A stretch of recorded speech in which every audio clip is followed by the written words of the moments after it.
Next on the Rockbridge Report, the election may be far from over. We'll give you the final and partial results from the election. The pandemic is still causing chaos across the globe. Now, the United Nations is stepping in. And then, Shauna will tell you if the cold weather is finally on its way. And later, I think we're doing pretty good right now. We're shooting, getting drills together, getting plays together, and getting ready for the season. sports are finally coming back to Rockbridge County in stages. All that and more on this edition of the Rockbridge Report. Live from the campus of Washington and Lee University with news from Rockbridge County, this is the Rockbridge Report. Good afternoon and welcome to the Rockbridge Report. I'm Lily Mott and I'll be joined later in the newscast by Donald LeCompte, Shauna Muckles' weather forecast, and Brennan Black on sports. 2 days after Election Day in the U.S. and votes are still being counted. The difference in votes is growing increasingly smaller. The Biden campaign is ahead in the race to 270 electoral votes, and the Trump campaign is pursuing multiple legal challenges. CNN's Karen Kaifa is in Washington with a look at where things stand. No victor has been called in the U.S. presidential election yet as we wait for final states to be called. And the margin of votes separating President Donald Trump from former Vice President Joe Biden is razor thin in several states, every vote being closely scrutinized. You can literally watch people count the ballots in Philadelphia on the internet from anywhere in the world. In Georgia, the race is so close, things there could be eligible for a recount. By Wednesday afternoon, former Vice President Joe Biden had put 2/3 of the Rust Belt blue wall that President Donald Trump breached in 2016 back in the Democrats' column. The Trump campaign, meanwhile, announced legal challenges regarding absentee ballots and more access for campaign observers to ballot counting in Michigan, Georgia, and Pennsylvania. We're going to win Pennsylvania, but they're trying to cheat us out of it. Democrats in that state see it differently. Joe Biden's he's going to win the state. There's no question about it. Trump hasn't spoken publicly since falsely claiming victory early Wednesday morning. He has since vented frustrations and made baseless allegations on Twitter, resulting in multiple posts labeled by the social media platform as disputed or misleading. Facebook is also applying labels to such posts. In Washington, I'm Karen Kaifa. Voters in Virginia picked Democratic nominee Joe Biden to be the next president of the United States over Republican incumbent Donald Trump. Now taking a look at Virginia's Senate race, where Mark Warner was elected as Virginia Senator over challenger Daniel Gade. The margin was 55 to 44%. And if we take a look at some Lexington results now, Lexington also supported Joe Biden for president over incumbent Donald Trump, and the margin was wider, 65% to 35% there. Now, if we take a look at Lexington's results for Senate, Mark Warner, the incumbent, was the favorite here, 67% for him and 33% for Republican challenger Daniel Gade. Lexington City favored Nicholas Betts, who for the seat on the House of Representatives for Virginia's 6th congressional district, and he did not end up winning. Incumbent Ben Cline ended up securing that seat.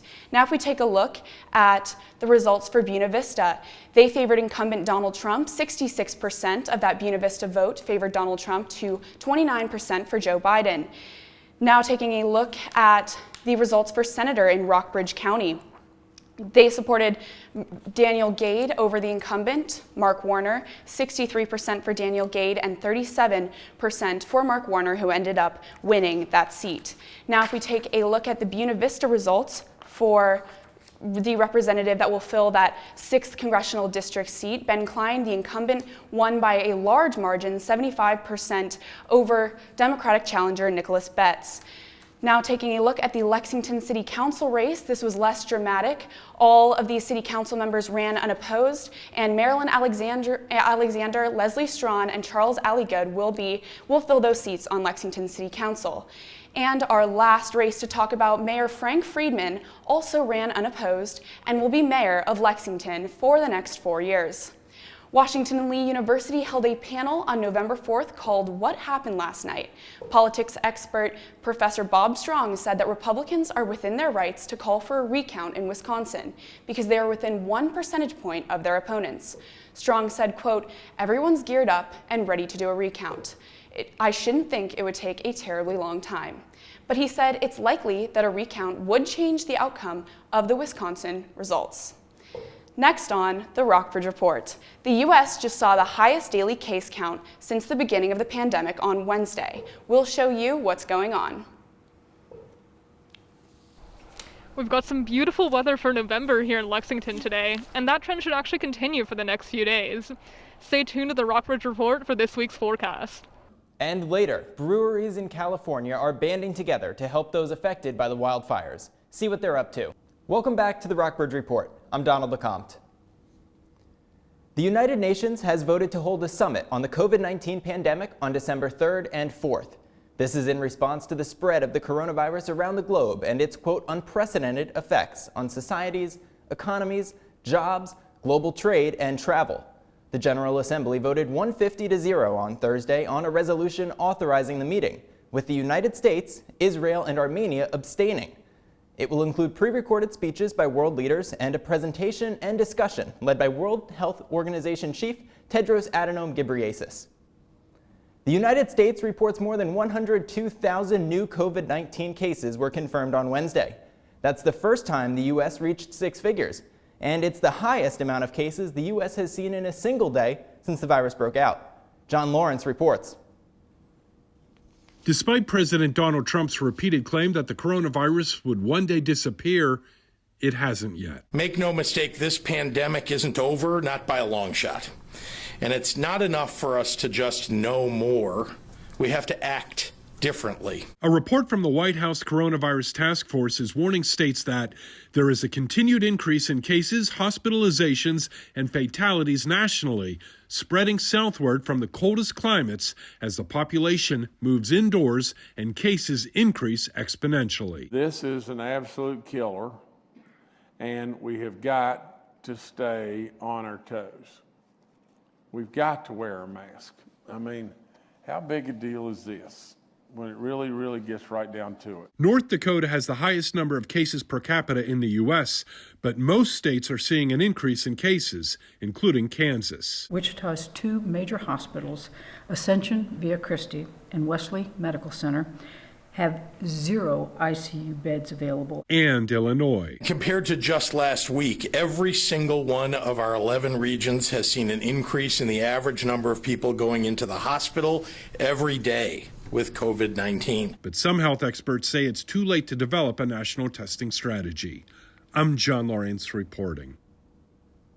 The global pandemic has greatly impacted businesses big and small all over the country. In Lexington, the hotel industry has been hit especially hard. Mary Alice Russell is on Main Street with the story. Thanks, Donald. Last year, lodging brought in over $57,000 in hotel or in sales tax revenue. This year, lodging only brought in about $41,000. Lexington hotels used to be sold out during events like Parents Weekend for the local colleges.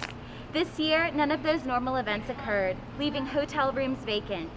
Even though it has been difficult, local hotels like Tonic are managing the new normal. For more information on the hotel industry in Lexington, go to the rockbridgereport.wlu.edu. Back to you, Donald. Thanks, Mary Alice. China has temporarily suspended the entry of all travelers from Belgium, the UK, the Philippines, and India in response to the COVID-19 pandemic. China's Ministry of Foreign Affairs reiterated Thursday that it is a, quote, temporary measure based on changes in the pandemic. Chinese authorities explained that this is reasonable and consistent with international practice. Next on the Rockbridge Report, California beer companies have brewed up a plan to help victims of the wildfires. Shauna will tell you all about the weather change coming early next week. And later, Saudi Arabia is hosting a global racing event. See what sport is making its Arabian premiere. Welcome back to the Rockbridge Report. I'm Shauna Muckle. A group of California breweries are coming together for a good cause. They've joined forces to create a special beer to help those impacted by the Creek Fire in Fresno and Madera counties. Amanda Venegas has more about the fundraiser. Cans of Fire Brigade craft beer are coming down the line at Riley's Brewing. It's a kind of an easy drinking yet craft lager.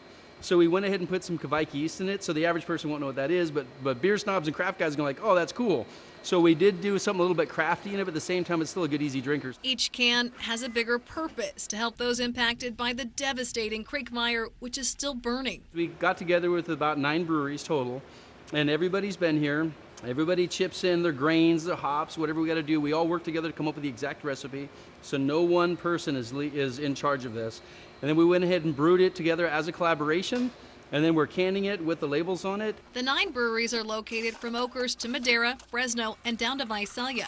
Riley's, Southgate, Kauai, Incinerati, Zach's, Pine and Palm, Grayview, and House of Pendragon Brewing Companies, as well as 411 Brewing Ale and Spirits, are all part of creating the Fire Brigade. 100% of all the money goes to the fire relief, and we're specifically going to go to the volunteer fire departments to help them fund whatever they need to help rebuild. The breweries have been hit particularly hard with restaurants closed and beer sales down, but Riley says they felt a calling to do more. The least we can do is kind of give back and try to help those.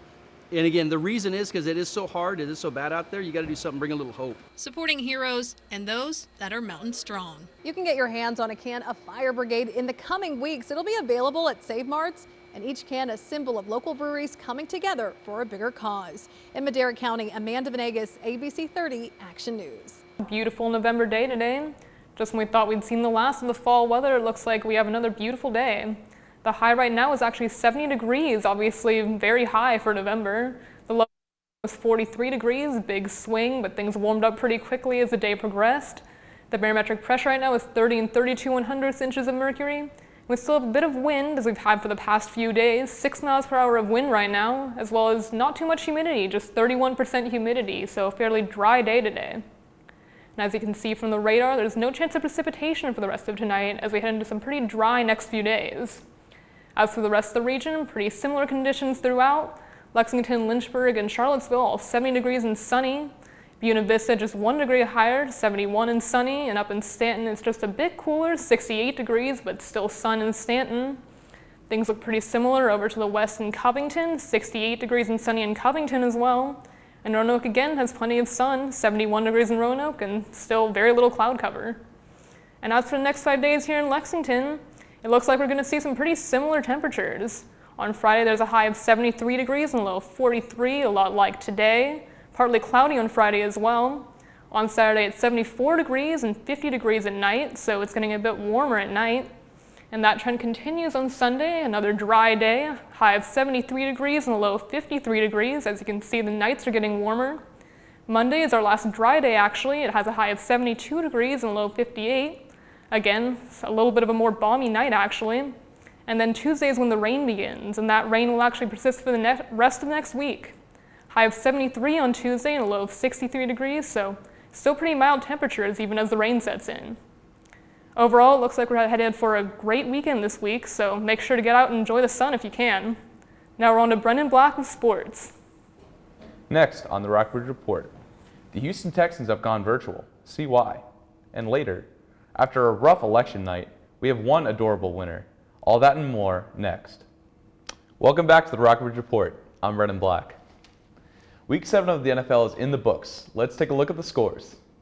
The Carolina Panthers had a tough 25-17 loss on Thursday night to the Atlanta Falcons, who have started to show some life after an abysmal start to the year. The Baltimore Ravens played a very close game against the undefeated Pittsburgh Steelers, but ultimately lost 28-24. Lamar Jackson threw 2 interceptions against the Steelers and has generally struggled in the past few weeks. The Washington football team had a bye this weekend and did not play, but they are scheduled to play their division rivals, the New York Giants, on Sunday. And tonight, we have a showdown between 2 of the NFC's greatest franchises. The San Francisco 49ers will host the Green Bay Packers as both teams look to keep their dreams of the postseason afloat. Catch this one on Fox at 8:20. The Houston Texans are going virtual after a player tested positive for the coronavirus. The team shut down facilities on Thursday, and the Texans found out about the diagnosis Wednesday night and moved all team operations to virtual for Thursday. ESPN has identified the positive player as linebacker Jacob Martin. The Texans say contact tracing is underway as the player self-isolates. The Texans are scheduled to play the Jacksonville Jaguars in Florida on Sunday. And Saudi Arabia will host a Formula One Grand Prix for the first time ever. It will be a night race scheduled in the country's second biggest city, Jeddah, in November of 2021. Chase Carey, Formula One chairman and CEO, confirmed the news in a statement today.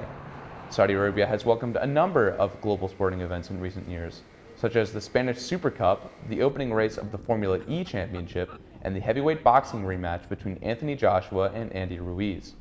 The country is also set to host the first stage of the Extreme E in 2021, the new all-electric off-road championship in which Lewis Hamilton is a team owner.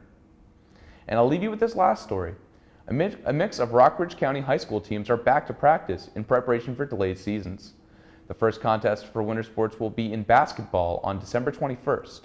While those players are back to conditioning, a sport like wrestling where social distancing is unattainable won't get to start practicing until December 14th. The Virginia High School League called off all sports in mid-March, and teams did not get to condition over the summer and most of the fall.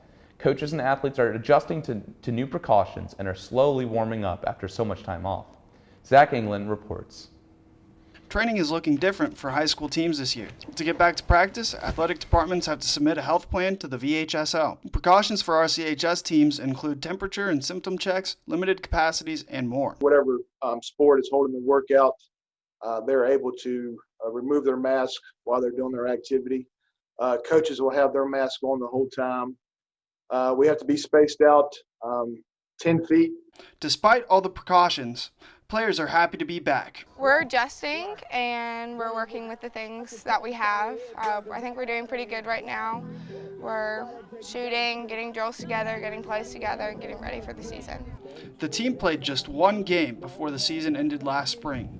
Athletes returned to practice a few weeks ago, and girls lacrosse coach Susan Nye said they came back a bit rusty. A lot of our practices have gone back to fundamentals, just throwing and catching and being comfortable with the stick versus being able to go to some other things that we normally do at this point.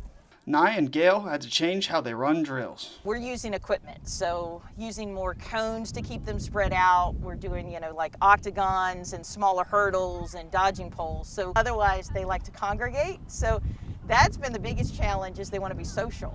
It's a challenge. I mean, you're not allowed to guard anybody. It's just pretty much 2 players per basket and doing some shooting and stuff like that. The main thing is going to be trying to get in the best condition we can be in. Gail said he can tell who stayed in shape and who sat on the couch during the time off. Official practices for basketball start December 7th. Fall sports will return to competition in March, and spring sports will resume in April. Some of the teams in these seasons, such as football, baseball, and lacrosse, have already started conditioning. With the Rockbridge Report, I'm Zach England. A canine candidate becomes mayor. This uplifting tale in today's Take a Look at This. In Kentucky, politics has gone to the dogs, particularly in one small town where a small dog was just elected mayor. No, really. Wilbur the French Bulldog is the newly elected mayor of Rabbit Hash, Kentucky. The bullish bulldog ran a doggone dogged campaign, edging out a fierce field of renowned rivals that included Smokey the Rooster and Stella the Fat Cat. The town has reportedly elected a dog mayor every 4 years since the 1990s, with residents casting their vote by donating to the local historical society. Wilbur will follow in the four-legged footsteps of his predecessor, former mayor Bryneth Paltrow. No word on Mayor Wilbur's first order of business, maybe marking his territory, but one thing's for sure, he'll need to govern with equal parts bark and bite, especially in a political climate that's this rough. For Brennan Black, Shauna Muckle, Donald LeCompte, and the rest of the Rockbridge Report team, I'm Lily Mott. Good evening.